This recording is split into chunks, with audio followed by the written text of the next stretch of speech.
Good afternoon, everybody. And again, welcome to the post-award conference for the Homeless Veterans Reintegration Program. My name is Chris Taylor. I'm going to be presenting on how to work with the veteran population. As Sarah introduced the coaches in her session, this is your coaching team. You have Sarah Chung, Temitope Fabemi, and myself as your training and technical assistance coaches, as well as Miranda Moffat, who's our outreach coach and spreads a good word about HVRP nationally. So whether you are whether your program is brand new to HVRP or if you've been serving veterans for a while, it's really important to know the basics of who veterans are and how we can best serve them. So that begs the question, who are veterans? So I want to just have a little bit of an exercise here and just close your eyes and picture a homeless veteran. And I put that in quotes. Just think to yourself, who and what do you see? And then ask yourself, is that a fair picture of who our veterans are that are experiencing homelessness or this acute event? Oftentimes, when we picture quote unquote homeless veterans, we're trapping them in a preconceived idea as to who they are and the situations we assume they're in. If we expand our own internal definitions, we're better able to be objective about the reality of this population that we are honored to serve. So let's look at a few misconceptions first. Some myths about veterans and particularly the ones that are experiencing homelessness include things like all homeless veterans are isolated from friends and families. All veterans identify themselves by wearing military hats or insignia or some other kind of nostalgic wear that identifies their military service. There are preconceived ideas that all veterans are uneducated or lack viable skills. Other things may include things like all veterans have mental health challenges like post-traumatic stress or anxiety or traumatic brain injuries or something. Not all. Another one is that veterans seek assistance through the U.S. Department of Veterans Affairs at the rate of 100%. Or all veterans experiencing homelessness are in their situations by choice, that they really could do something about their situations if they really wanted to. And another myth is that all veterans are proud of their service and seek out other veterans for connection. When the basic reality is that none of the above is true. So Sarah Bierman in her segment really did a great job of talking about eligibility and touching on eligibility and housing. And it's also very important to understand the definition of veteran when we're talking about qualifying for HVRP. So the term veteran is defined by U.S. Code 38 U.S. Code 1012 as a person who served in the active military, naval, air, or space service and who is discharged or released therefrom under conditions other than dishonorable. So for HVRP purposes, eligible participants must be a veteran, which means anybody who served in the United States Army, Navy, Marine Corps, Air Force, Space Force, Coast Guard, and that's any component. That's active duty, reserve, National Guard, who meets the following criteria. One, they have to have received a discharge or release under conditions other than dishonorable. So on their DD 214 or their separation paperwork, and their character of service cannot be dishonorable. It can be bad conduct, it can be uncharacterized, it can be other than honorable, so long as it does not say dishonorable. Plus, that individual has to have at least 1 day of active duty service. And that includes time spent in basic training if that individual is an active duty service member. Now, any period of active duty for National Guard and Reserves that is not federal active duty for training, such as Title 10 orders, that can be considered for HVRP qualifying service. If they were activated for their state emergency or their annual training or just state duty, that doesn't qualify them unless during any period of inactive duty or active duty for training, during which a National Guard or Reserve member receives a service-connected disability rating resulting from a disease or injury that was either incurred or aggravated in the line of duty, then that person, regardless of active duty service time, can qualify for HVRP services. Now, this is a lot of information, and this is a lot, it looks like a lot of legal speak, but all of this information is going to be outlined in Veterans Program Letter VPL 06-24 that really goes in depth on eligibility and how we can determine eligibility. We also have an eligibility tool on our website that you can access to help you kind of guide through whether or not somebody qualifies for services based on their military service and or housing. So it's also important to know not just the definition of who a veteran is or who qualifies as a veteran, but it's also important to understand what the demographic of a veteran looks like. And as of 2023, there are approximately 15.8 million veterans in the United States, which represented 6.1% of the adult civilian population. And about 1.7 million of those veterans were women, which accounted for nearly 11% of the veteran population. Approximately 27.9% of veterans were age 75 and older, leaving just over 70% of those veterans being under 75, still in that working age. And 8.3% were under the age of 35. So we know that a lot of veterans stay in for retirement. They may stay in 20 years and get chaptered out of the military for other reasons. So there's a lot of those veterans that are in that 40 to 75 year old window. 33% of our veterans served during the Vietnam War, and that number is dropping every day. 28% served during post 9/11, and 24.8% served during the Persian Gulf War. So as you see, while there are a large number of male veterans and veterans over the age of 75, there's a large number of women veterans and veterans who are still in that, again, middle-aged category. So it's important that we look at strategies to find, engage with, and serve younger veterans who may not seek out connectivity through the normal channels like the VFW or the U.S. Department of Veterans Affairs, either because they don't trust veteran service officers or they don't trust the VA, or because they just don't understand that they may be eligible for those services. So let's look at some more of those misconceptions versus realities. Myth: all veterans are older men from previous wars. Well, we saw that that's not the case. Veterans represent all demographics from all walks of life. Another myth is that all veterans have access to VA care.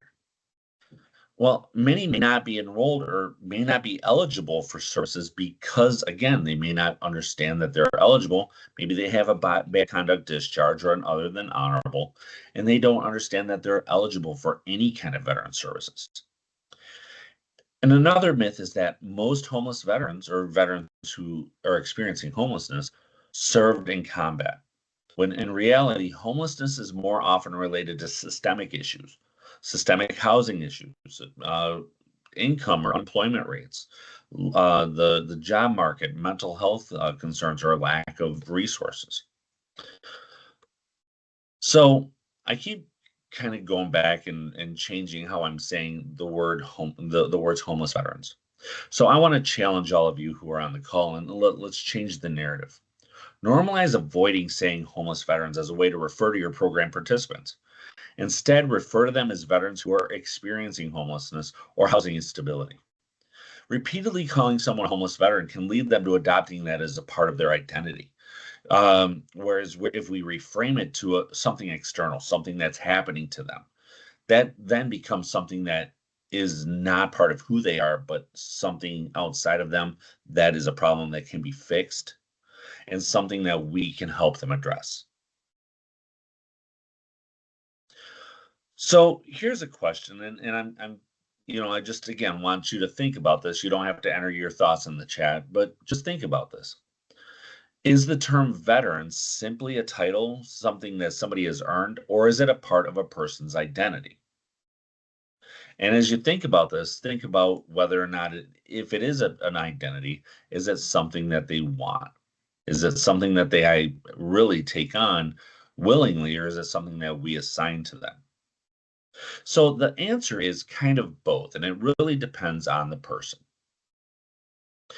And it's really important for us to understand the veteran experience. So we have to understand that there are strategies that can help us enhance veteran engagement that revolve around a personalized or a person-centered approach. This involves understanding of veterans' distinctive needs, tailoring our training programs that align with their experience, fostering a supportive environment, collaborating with community partners, and continuous, improvement. We really want to be better tomorrow than we are today. So again, we want to remember that veterans are a diverse group across age, service branches, and life experiences. Some veterans have served in combat, others provided logistical support, and some did both. Some people who served in the military transitioned smoothly into civilian life, and that's fantastic. We love that.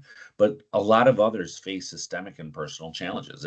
It's not always an easy transition to go from living in a situation where everything was prescribed, where you ate, how you ate, what time you ate, where you lived, how you dressed, to now having complete autonomy.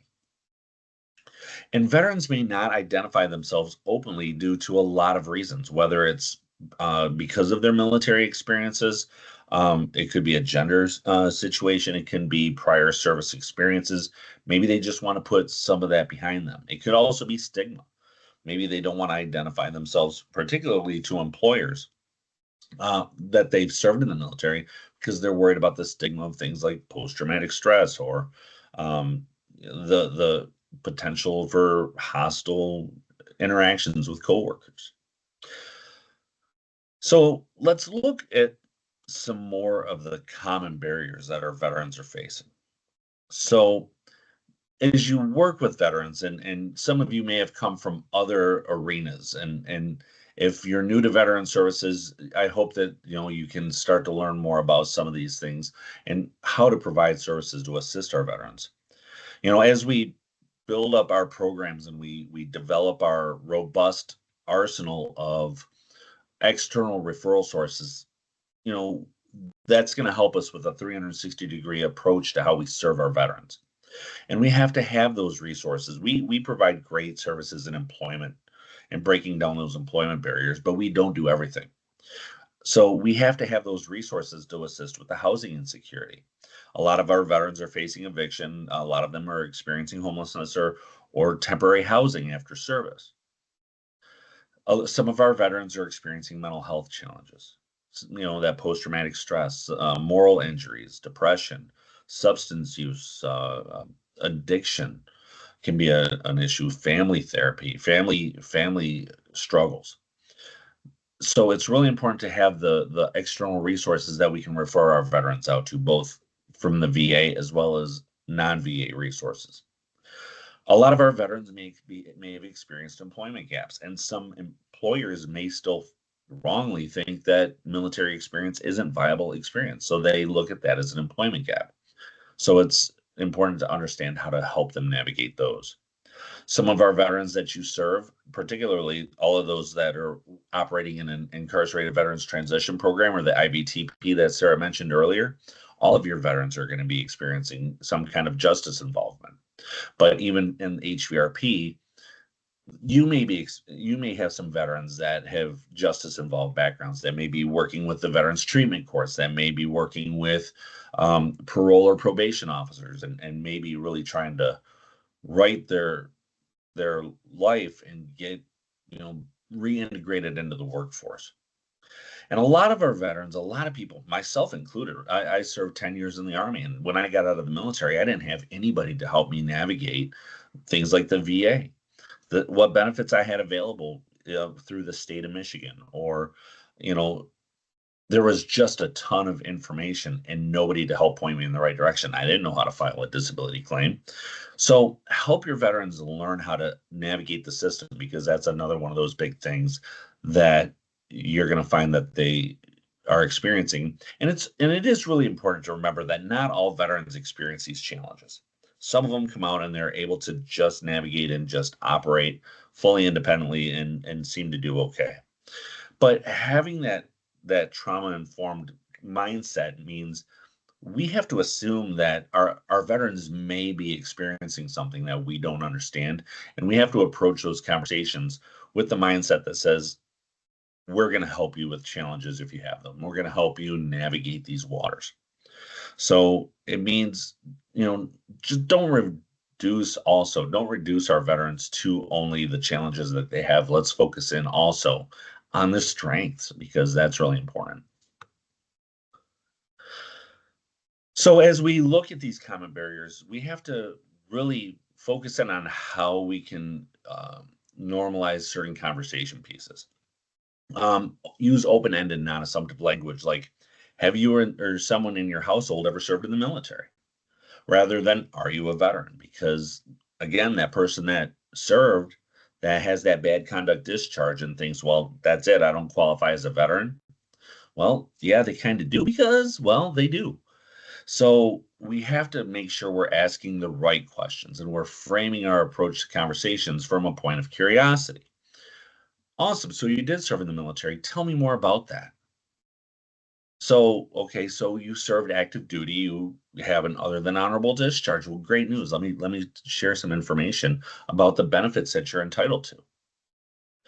And we have to avoid judgment or over identification. So we don't want to, again, disestablish those labels. The homeless veteran, maybe try and avoid the word veteran if somebody's openly kind of standoffish about it. Normalize the question. And I probably should have made the really big here. Normalize the question. One of the hardest questions that we have to ask our veterans is that uncomfortable question, that is, are you considering taking your own life? Are you considering suicide? Asking somebody if they've ever considered suicide is not going to trigger them into thinking about suicide. If suicidal thoughts have been prevalent or present in their mind, you asking about them is not going to trigger an attempt. It's going to be a lifeline in a lot of cases. So an uncomfortable conversation that we have with a veteran today is a lot better than a successful suicide attempt tomorrow. So be comfortable having uncomfortable conversations about mental health and suicidal attempts or ideations. But also be aware of potential triggers. And I'm not talking about the question about suicide as being a potential trigger. It's not. But other triggers that may bring up negative thoughts, such as asking about combat service, asking about specific incidents that they've been exposed to, sources of injuries, things like that. Keep in mind that what seems like a simple, innocent question to you may not be so simple to somebody else. And if somebody does share things with you and they do open up and they do openly share difficult information, validate it. Thank them for sharing that and admit and recognize that could not have been easy for them. But don't ever push for details about combat or sources of trauma. If they want to share, let them share. If they don't, that's okay. And finally, ask about supportive needs. Are you currently connected to all of the benefits for which you're entitled? Or how can I assist you with connecting to resources or with applying for benefits? Don't ask closed-ended questions like, do you need help getting connected to benefits? No, I'm good. Okay, how can I help you get connected? What things are you working on that I can help you get connected to? So ask those open-ended questions. All right. And one big reminder here that veterans and non-veterans are equally able to provide services. Prior military service is not required to be an effective HVRP provider. With over 300 people on this call, I'm going to guarantee that not everybody is served in the military, and that's perfect. While having shared military backgrounds may be one way to establish rapport with somebody else, even those who have never served can effectively help those who need assistance. You just got to come at these conversations from a point of sincerity, knowledge, and desire to help somebody elevate where they are in their life. You may hear things like, "You never served, so you don't understand me." That's okay. Respond with, "You're right. I've never served, so help me understand more. Help me learn about your experience, see what I can do to still help you." And remind that veteran that not everyone who has served has had the same experience. Again, there's a lot of differences in military branches, different components of the military. Somebody in the active duty army is going to have a much different experience than somebody in the reserves. And there may be even differences within different military occupational specialties, or the MOSs, within the same branch that make it impossible to know what somebody's experience was. For example, I was military police. I don't know what it was like to serve as a logistics officer, or I don't know what it was like to serve as a Navy SEAL, or I don't even know what it's like to live a life in the infantry. So, everybody has a different experience. There's different eras. Somebody from Desert Storm has a much different set of experiences from somebody that served in Vietnam.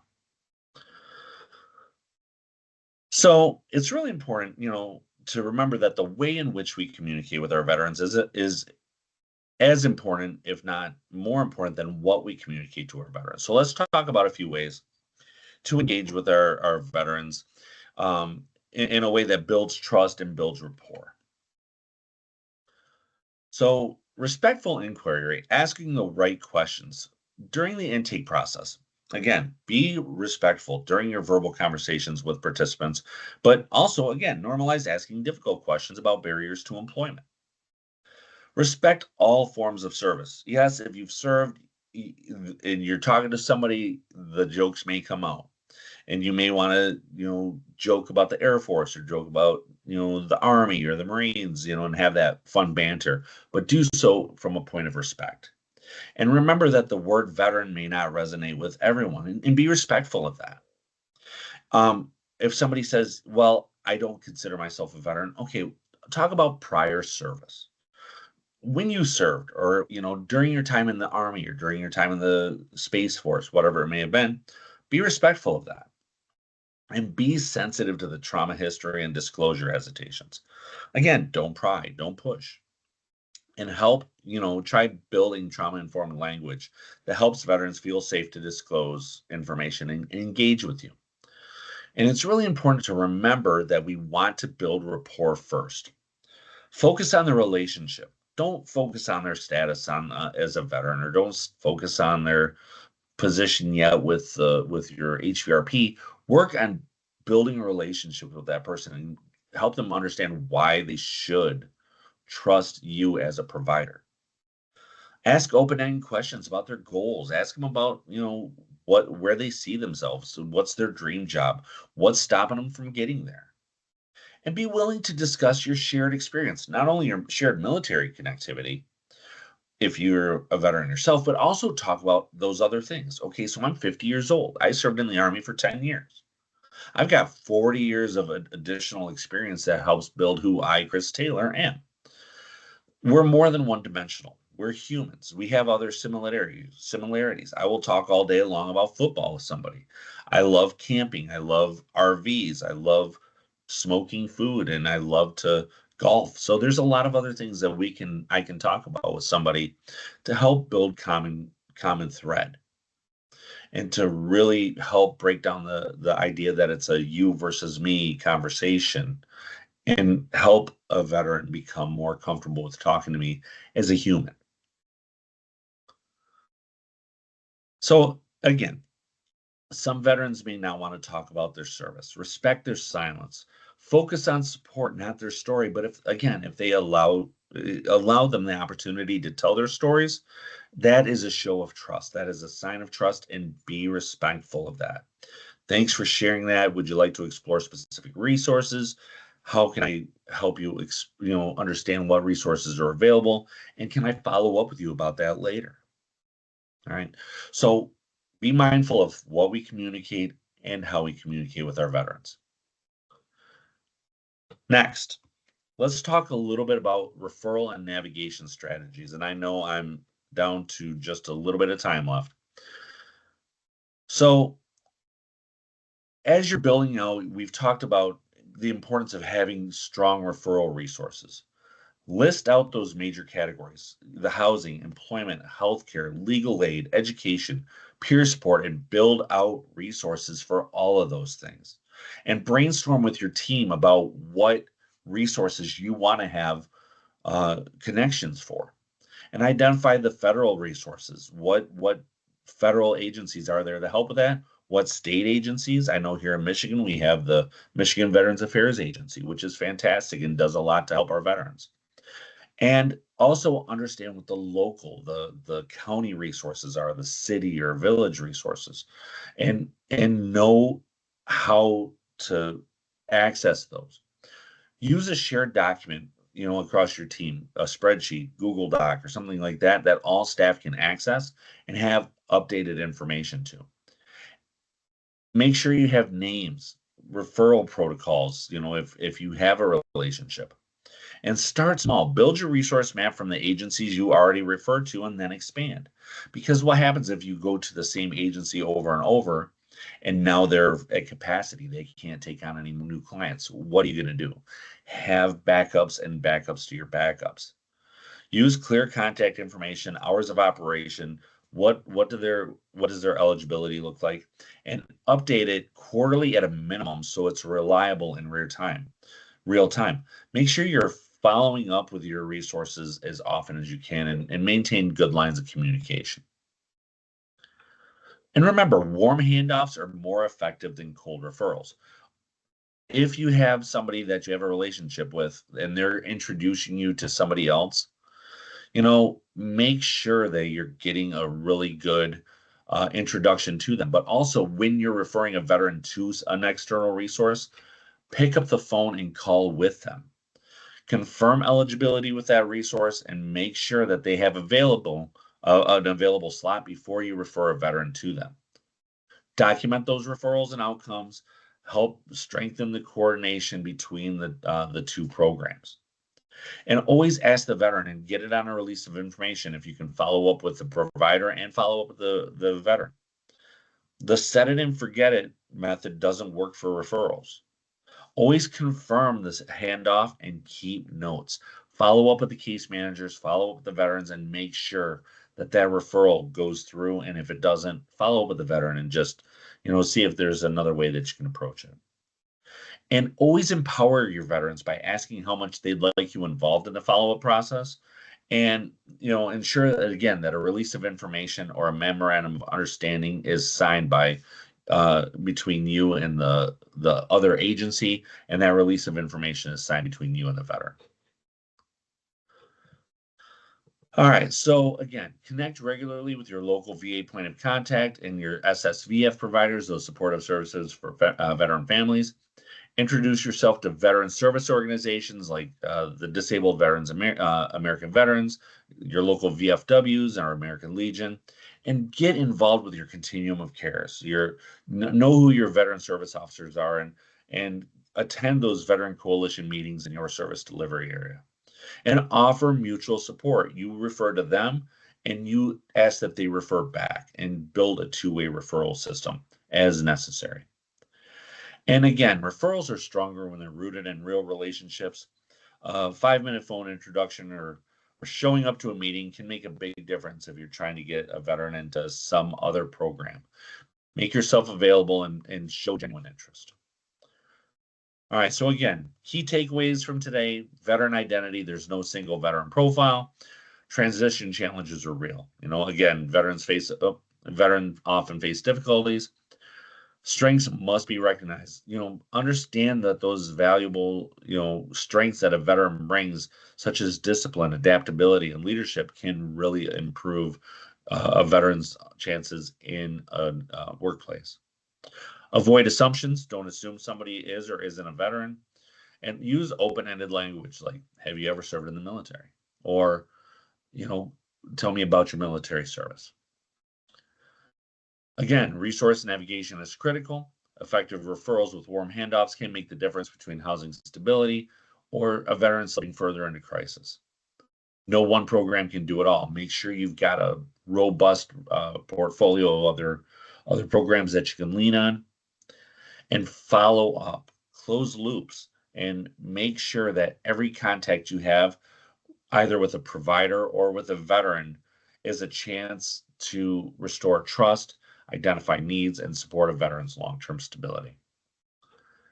Here's a couple of resources, and I'm going to open it up to some questions and give everybody a chance to ask questions. All right. Well, thanks, folks. I appreciate your time. And again, I'm going to turn it back over to Jen.